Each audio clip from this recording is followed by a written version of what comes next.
सबसे बड़ा सवाल यही है, क्या आने वाला साल निवेशकों के लिए पैसा कमाना थोड़ा आसान बनाएगा? आउटलुक कहां तक दौड़ सकता है बाजार? सर वाकई बहुत चैलेंजिंग था ना 2025। 2026 में क्या आसान होगा पैसा कमाना स्टॉक मार्केट से? देखिए, मैं वो एक चीज कहूंगा कि 2026 निवेश करने का साल है। मगर पूरा रिटर्न आपको उसी साल में नहीं बनेगा, क्योंकि वो एक डेवलपिंग स्टोरी होगी। क्योंकि अर्निंग सीजन की शुरुआत से फिर बजट आती है, फिर एक ना एक दिन ट्रेड डील होगी। तो ये सब प्ले आउट होंगे। और पूरा फायदा आपको शायद 2026 में ना दिखे, पर उसकी नमूने दिखने लगेंगे। और आपको निवेश करने का ये बहुत बड़ी साल है, वही मैं कहूँगा। क्योंकि उसी साल के अंदर रिटर्न का पाना इतने भयंकर गिरावट के बाद दोबारा उतना गिरावट नहीं होगा। ये तो मैं कॉन्फिडेंस से कह सकता हूँ। मगर छप्पड़ फाड़ के रिटर्न एक ही साल के अंदर उतना पलटना, ट्रेड डील एक है जो शेयर की तरह है, जो आने वाली है, आने वाली है। कब आएगी ना आपको पता, ना हमको पता, ना मोदी जी को पता, ना ट्रम्प को पता। तो फिर तो मेरे सवाल फिर दो हो गए कि अगर ट्रेड डील हो जाती है तो फिर निफ्टी कहां तक दौड़ेगा, ट्रेड डील नहीं होती तो फिर 2026 में क्या टारगेट लेकर चलें? दो सिनेरियोज हो गए सर। तो ट्रेड डील हो गई तो समझिए कि 32,000 ट्रेड। आपने पिछली बार 29 से 30 हजार का टारगेट नहीं, 29 से 30 हजार का टारगेट दिया था। इस बार और अगर ट्रेड डील हो जाती तो और तेज गति से ऊपर जाने के काबिल होगा। 2026 तक निफ्टी 32 हजार तक पहुंच सकता है यस। अगर ट्रेड डील हो जाती है तो। और अगर ना हुई तो फिर क्या फंसा ना फंसा हुई महसूस तो करेगा मार्केट? वही 29-30 का जो मैंने पहले बताया था, हम्म। वही पे आ जाएगी, क्योंकि वो एक नॉर्मल अर्निंग्स ग्रोथ का ग्रोथ रिफ्लेक्ट होगा। तो फिर अब 2026 की तैयारी करते हैं और सब जानना चाहते हैं सुनील जी के सबसे पसंदीदा सेक्टर। सर मेरे को ये याद है, और ये मैं बार बार अपने हर शोज में बोलता हूं, कि जब ये जीएसटी 2.0 रिफॉर्म हुआ ना, तो हम सब जा रहे थे कंजम्पशन वाली थीम के ऊपर और सुनील जी जा रहे थे पीएसयू बैंक्स की तरफ। तो ये मैं हर हर हर शो में हाईलाइट करता हूं अपनी बात कि सोचो कि फंड मैनेजर्स की किस लिहाज से सोचते हैं, वो क्या सोच रहे होंगे उस समय। तो पीएसयू बैंक्स चमक गए सर, और वो आप ही के बोलने के बाद ही एकदम से तेजी बनी थी, मैं तो ये बोल रहा हूँ। चलिए इसको खोल कर देखते हैं। बिल्कुल। और इन क्लिप्स में जो बात मुझे सबसे दिलचस्प लगी वो ये है कि ये किसी एक भविष्यवाणी पर नहीं टिके हैं। यहाँ दो बहुत ही अलग-अलग रास्ते बताए गए हैं जो एक बहुत बड़ी घटना पर निर्भर करते हैं। और साथ ही विशेषज्ञ की सोच को समझने के लिए उनके एक पिछले बहुत सफल अनुमान का भी जिक्र है, जो हमें ये समझने में मदद करेगा कि वो बाजार को किस नजरिए से देखते हैं। ठीक है, तो शुरुआत करते हैं पहली क्लिप से। इसमें एक बहुत ही दिलचस्प लेकिन थोड़ी उलझाने वाली बात कही गई है।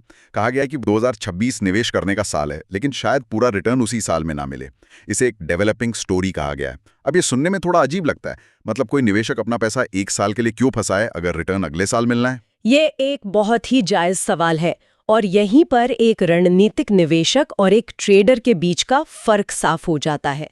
जब सोर्स डेवलपिंग स्टोरी कहता है तो इसका मतलब है कि 2026 एक नींव रखने वाला साल होगा। नींव रखने वाला साल। हाँ, इसे ऐसे समझिए जैसे आप एक आम का पेड़ लगा रहे हैं। आप बीज 2026 में बोएंगे, उसे सींचेंगे, उसकी देखभाल करेंगे, लेकिन फल शायद 2027 या उसके बाद ही मिले। बाजार में भी कुछ निवेश ऐसे ही होते हैं। ओके, तो ये स्प्रिंट नहीं बल्कि मैराथन की तैयारी है। लेकिन वो कौन सी चीजें हैं जिनकी नींव रखी जा रही है? सोर्स में इसका कुछ जिक्र है? हाँ, बिल्कुल है। सोर्स में 3 अहम घटनाओं का जिक्र किया गया है। सबसे पहले अर्निंग सीजन। 2025 के अनिश्चितता के बाद कंपनियां 2026 में अपनी कमाई को लेकर क्या दिशा दिखाती हैं, ये बहुत महत्वपूर्ण होगा। दूसरा, साल का बजट। बजट में सरकार की प्राथमिकताएं साफ होंगी। फोकस इंफ्रा पर होगा, खपत पर, या फिर मैन्युफैक्चरिंग पर। और तीसरा और सबसे जरूरी, एक संभावित ट्रेड डील। इन तीनों चीजों का पूरा असर दिखने में कई तिमाहियां लग जाती हैं। इसीलिए इसे तैयारी का साल कहा जा रहा है। समझ गया। मतलब ये साल इंतजार करने और देखने का नहीं, बल्कि सही जगहों पर अपनी पोजीशन बनाने का है। वैसे क्लिप में एक राहत की बात भी है। ये भरोसा दिलाया गया है कि 2025 जैसी भयंकर गिरावट दोबारा नहीं होगी। लेकिन साथ ही ये चेतावनी भी है कि छप्पड़ फाड़ के रिटर्न की उम्मीद भी नहीं करनी चाहिए। और ये उम्मीदों को यथार्थवादी बनाने जैसा है। देखिए, बाजार कभी भी एक सीधी रेखा में नहीं चलता। 2025 के झटकों के बाद बाजार को संभलने में और एक आधार बनाने में समय लगता है। सही बात है। तो शायद वो बड़ी गिरावट ना आए, लेकिन एक असाधारण तेजी के लिए, जिसे हम बुल रन कहते हैं, उसके लिए किसी बड़े उत्प्रेरक की यानी कैटलिस्ट की जरूरत होती है। बाजार बस उसी चिंगारी का इंतजार कर रहा है। ठीक है, तो एक तरफ स्थिरता की उम्मीद है, लेकिन छप्पड़ फाड़ रिटर्न के लिए कोई बड़ा कैटलिस्ट चाहिए। और लगता है सोर्स ने उस कैटलिस्ट की पहचान कर ली है। वो है एक संभावित ट्रेड डील। यहीं पर चर्चा सच में दिलचस्प हो जाती है। दूसरी क्लिप में निफ्टी के लिए 2026 के 2 बिल्कुल अलग टारगेट बताए गए हैं, जो पूरी तरह से इस एक डील पर निर्भर करते हैं। हाँ, और ये अंतर छोटा मोटा नहीं है। ये 2 बिल्कुल अलग अलग कहानियां हैं। चलिए दोनों परिदृश्यों को ठीक से समझते हैं। पहला परिदृश्य, अगर ट्रेड डील हो जाती है। सोर्स के अनुसार अगर ये डील फाइनल हो जाती है तो निफ्टी 32,000 के स्तर तक जा सकता है। ये बहुत महत्वपूर्ण है क्योंकि पहले का अनुमान 29,300 का था। एक मिनट, 32,000 मतलब लगभग 2,700 पॉइंट्स की छलांग सिर्फ एक डील की वजह से? ये थोड़ा ज्यादा नहीं लगता? आपका सवाल बहुत सही है। यहाँ सिर्फ डील के होने की बात नहीं है, बल्कि उसके पीछे के सेंटिमेंट की बात है। देखिए, 29,300 का जो स्तर है वो लगभग 12-15% की सामान्य आय वृद्धि पर आधारित है। ये एक मजबूत लेकिन अनुमानित ग्रोथ है। ओके।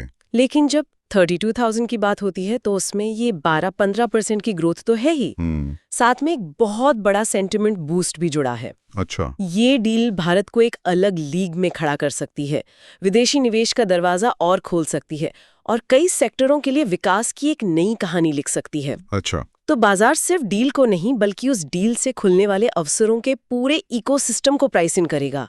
इसीलिए ये उछाल इतना बड़ा है। ठीक है, ये समझ में आता है। तो ये सिक्के का एक पहलू है। दूसरा पहलू क्या है? अगर डील नहीं होती है तो हम वापस अपनी पहली वाली कहानी पर आ जाते हैं। अगर किसी भी वजह से ये डील अटक जाती है या टल जाती है तो निफ्टी पहले बताए गए 29,300 के स्तर के आसपास ही रहेगा। मतलब नॉर्मल अर्निंग्स ग्रोथ पर? बिल्कुल। मतलब कंपनियां जैसा कमा रही हैं, अर्थव्यवस्था जिस गति से बढ़ रही है, बाजार उसी हिसाब से चलेगा, बिना किसी बाहरी बूस्ट के। ये बुरा नहीं है, लेकिन ये वो असाधारण रिटर्न भी नहीं है जिसका कई निवेशक सपना देख रहे हैं। ये बहुत बड़ी अनिश्चितता है। सोर्स में ट्रेड डील की तुलना एक शेयर से की गई है। सबको पता है कि वो आने वाला है, लेकिन कब आएगा ये किसी को नहीं पता। और क्लिप में एक चेतावनी भी है कि अगर निवेशक इस शेयर के आने का इंतजार करते रहे तो मौका हाथ से निकल सकता है। इसका क्या मतलब है? इसका मतलब है टाइमिंग द मार्केट का खतरा।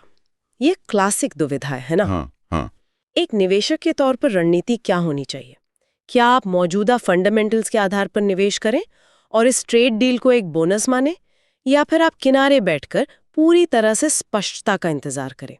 खतरा यह है कि जब तक डील की खबर आएगी और आप निवेश करने का मन बनाएंगे, बाजार पहले ही 10-15% भाग चुका होगा और तब आपको उसी शेयर के लिए ज्यादा कीमत चुकानी पड़ेगी। बिल्कुल। तो सोर्स का इशारा साफ तौर पर पहले विकल्प की ओर लगता है। मतलब अपना होमवर्क करें, अच्छी कंपनियों में निवेश करें, और डील हो गई तो वो सोने पर सुहागा होगा। एकदम। बाजार हमेशा भविष्य की उम्मीदों पर चलता है, पुष्टि होने पर नहीं।